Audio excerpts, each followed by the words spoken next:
It's a daily experience for all of us.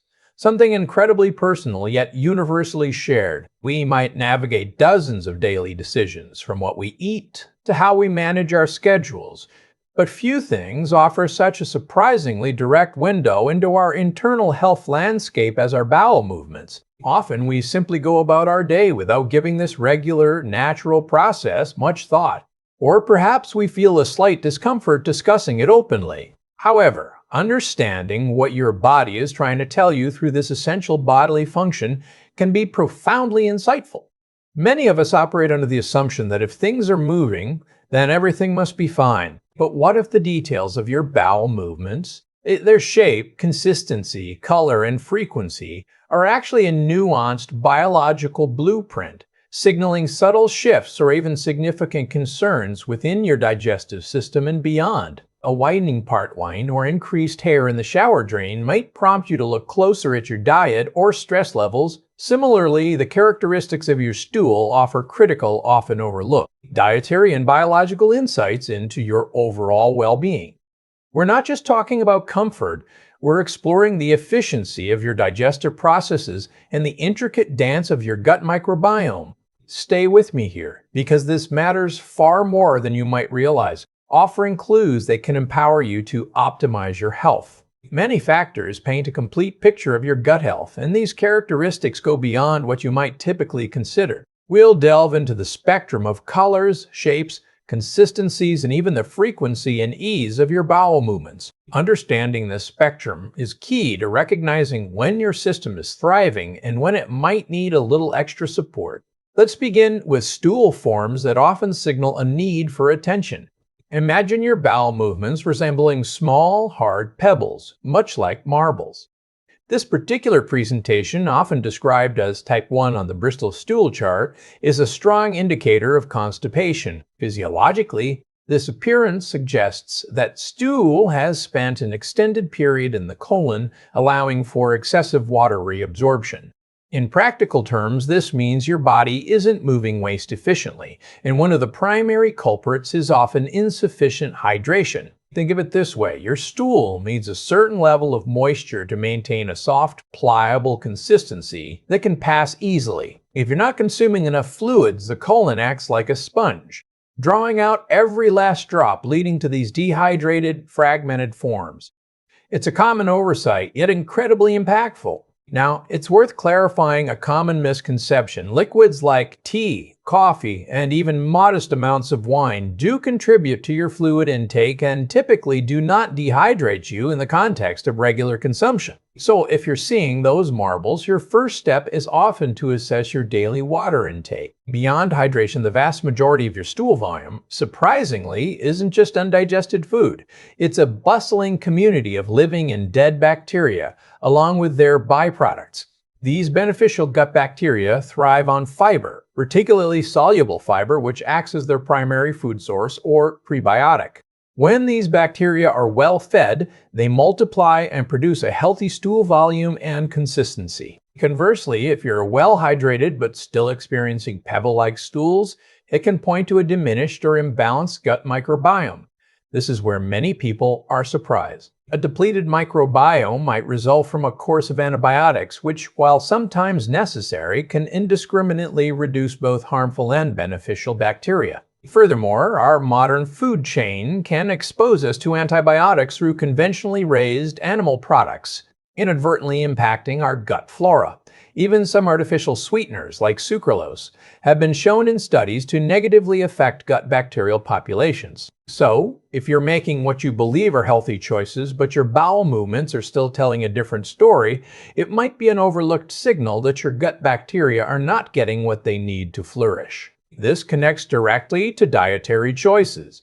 If your diet lacks sufficient dietary fiber, the essential fuel for your gut bacteria or microbiome will struggle to maintain its diversity and abundance, regardless of other factors. We often see this when individuals follow very restrictive diets, particularly those low in plant-based foods, which are rich in diverse fibers. While higher fat diets, such as ketogenic approaches, can sometimes help with motility due to the lubricating effect of fats, a diet deficient in fermentable fibers will inevitably impact stool volume and consistency. The size and form of your stool then are truly providing a direct report on the health and feeding of your internal ecosystem. A variation of this theme is the lumpy and bumpy stool resembling a caterpillar type 2 on the Bristol stool chart. This form indicates that while the stool is more cohesive than the marbles, it still shows signs of excessive water reabsorption and slower transit time.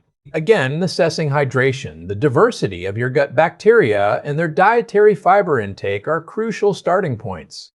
It's often a combination of these elements contributing to less than optimal stool formation. Now let's address something that often causes concern: stools that float in the toilet bowl. This might sound technical, but here's what it means practically. If you're following a high-fat diet, such as a ketogenic approach, your body's enzymatic systems for fat breakdown, primarily bile from the liver and enzymes from the pancreas, can sometimes be overwhelmed. When fats aren't fully digested and absorbed, they remain in the stool, making it less dense and causing it to float. This isn't necessarily a problem if you're otherwise well and following such a diet, as fat, being less dense than water, naturally floats. However, if you're not on a high-fat diet and consistently experience floating stools, it could point to insufficient production or activity of digestive enzymes, particularly those from the pancreas or related to bile flow from the liver. In such cases, trying a high-quality digestive enzyme supplement, especially one containing lipase for fat digestion, with your meals can be a very practical first step. If this resolves the issue, it strongly suggests an enzymatic insufficiency. If it doesn't, other factors, which we'll discuss, may be at play. And this next piece explains why color is such a vital indicator. If you notice your stool changing from its usual shades of brown to a pale, clay-like or almost white color, especially if accompanied by floating stools, this requires immediate attention. The brown color of healthy stool primarily comes from bilirubin, a pigment produced during the breakdown of red blood cells, which is excreted in bile from the liver. If there's a blockage in the bile ducts, either within the liver or in the pathways leading to the small intestine, bilirubin cannot reach the stool. This clay-colored stool can be an early warning sign, sometimes appearing days or even weeks before other symptoms like jaundice, the yellowing of the skin, or eyes become apparent. Recognizing this can be a critical tip-off to consult a healthcare professional to investigate potential issues like gallstones or, less commonly, more serious conditions affecting the liver or pancreas. Another common stool characteristic is a soft serve, or mushy consistency type 6 on the Bristol stool chart, often requiring more effort for cleaning. Frequently, this indicates irritation or inflammation of the gut lining. Many individuals, myself included, mistakenly assume this is normal until they address underlying dietary triggers.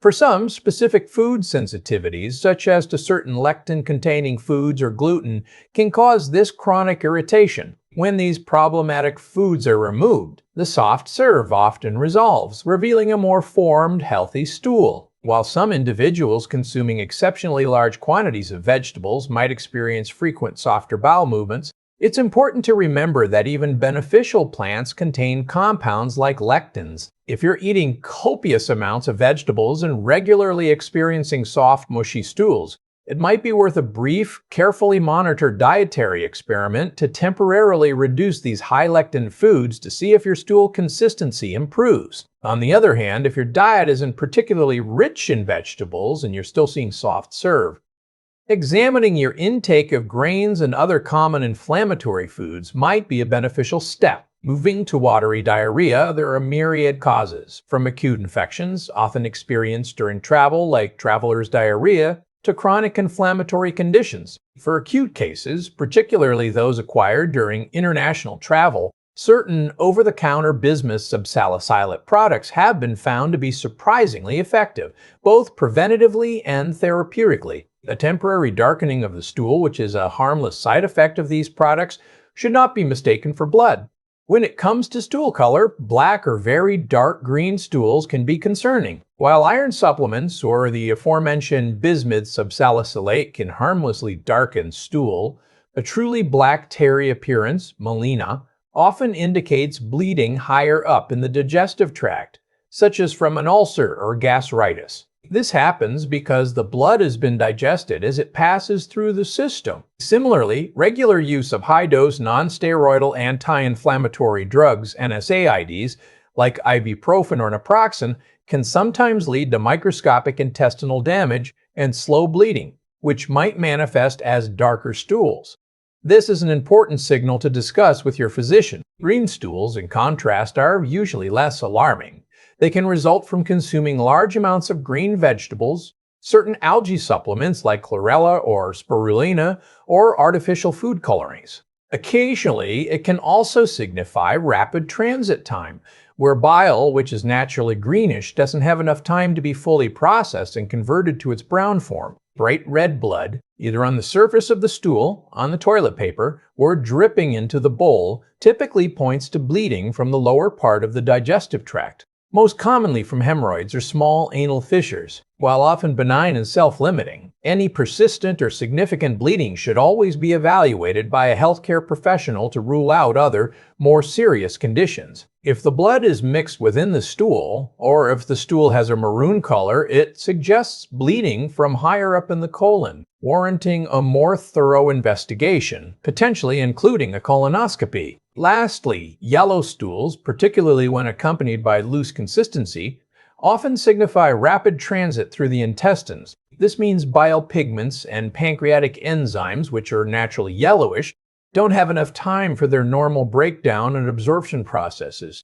Appearing more prominently in the stool, this is another indicator of digestive efficiency and how quickly food is moving through your system. Here's what often gets overlooked: the interconnectedness of your gut health with your overall systemic well-being. Your bowel movements are not just a reflection of what you ate, but also a sophisticated readout of hormonal balance, the impact of stress physiology, your sleep quality, circulatory efficiency, levels of systemic inflammation, and the efficacy of nutrient absorption. For instance, chronic stress can directly alter gut motility and permeability, contributing to various stool irregularities. Adequate sleep supports the regenerative processes of the gut lining. Nutrient deficiencies, like that of magnesium, can impact muscle contractions in the intestinal wall, influencing transit time and contributing to constipation. This means that addressing issues like constipation or irregular bowel movements often requires a holistic view. Understanding that the gut is inextricably linked to virtually every other system in your body. Optimizing your bowel health is truly about fostering an environment of systemic balance. When we consider interventions, understanding that what you're seeing in the toilet is an outcome of these complex internal processes is crucial. For constipation, beyond hydration and fiber, magnesium supplementation can be very beneficial. Many adults are deficient in magnesium, which plays a vital role in muscle relaxation and gut motility. A daily supplement, particularly taken in the evening, may not only support regular bowel movements but also improve sleep quality and mood. However, relying solely on stimulant laxatives for chronic issues, even those marketed as natural like senna or cascara, can be counterproductive. Prolonged use can lead to dependency and, in severe cases, even nerve damage to the colon, necessitating more significant interventions. Instead, focus on supporting your body's natural rhythm. What constitutes a healthy bowel movement? Ideally, when you look into the toilet bowl, you should see a well-formed, smooth, and soft stool resembling a coiled snake, type 3 or 4 on the Bristol stool chart. It should pass easily without straining. Achieving this optimal form typically involves consistently consuming a diet rich in diverse plant fibers, including leafy greens and various vegetables, along with adequate hydration. These plant-based fibers serve as essential prebiotics, feeding the beneficial bacteria in your gut. Incorporating probiotics, whether through fermented foods or supplements, can further support a robust and balanced microbiome that efficiently processes waste. It's important to calibrate your expectations realistically. Improving bowel health is a journey, not an instant fix. Internal shifts in your gut microbiome, hydration status, and dietary adaptations often precede visible changes in stool consistency and regularity. Consistency in healthy habits rather than sporadic, intense efforts yields the most sustainable results. Give your body time to adapt and respond to these supportive changes. If you're interested in learning more about how your body communicates with you, please consider subscribing to the channel for more insights into health and well-being. I'm also curious to hear from you in the comments below. Share your age and one health question or concern you're currently exploring. This content is educational only and not medical advice. For persistent concerns, consult a qualified professional.